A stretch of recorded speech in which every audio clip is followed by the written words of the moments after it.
2009 সালে বিডিআর বিদ্রোহ এবং পিলখানা হত্যাকাণ্ডের সাথে জড়িত থাকার অভিযোগে কারাভোগের পরও এখনও কারাগারে আটক রয়েছেন 278 জন। অবিলম্বে বন্দীদের মুক্তির দাবিতে বিডিআর কল্যাণ পরিষদের এই সংবাদ সম্মেলন।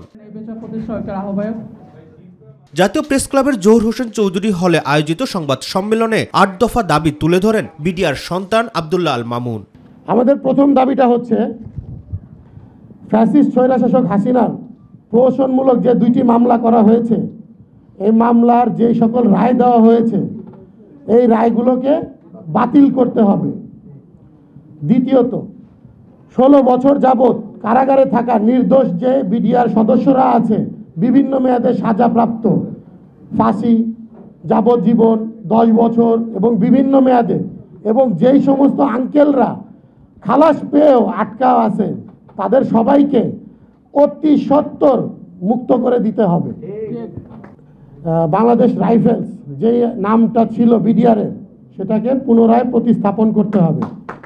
এ সময় সংগঠনটির আহ্বায়ক অ্যাডভোকেট আব্দুল আজিজ অভিযোগ করেন, কারাভোগের পরও আসামিদের জামিন দিচ্ছেন না আদালত। এখানে উল্লেখ আছে 5 আগস্টের পরে যেই সকল ফ্যাসিস্টরা জামিন পাইছে, কিন্তু আমাদের বিডিআর সদস্যরা জামিনের শুনানি করতে পারে না। এই বাধাটা কোথায়? কেন আমাদের বিচারক অসুস্থ হয়ে যান? এই বিষয়গুলো আমাদেরকে পরিষ্কার করা উচিত।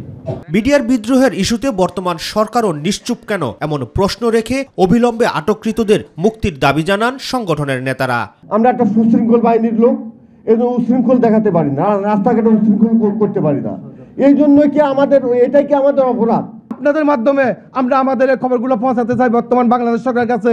আপনাদের এই খবরের মাধ্যমে যেন আমাদের কারা নির্যাতিত ভাইরা যেন সকল প্রকার মামলা থেকে অব্যাহতি পেয়ে যেন পুনরায় আমাদের মাঝে ফিরে আসতে পারেন।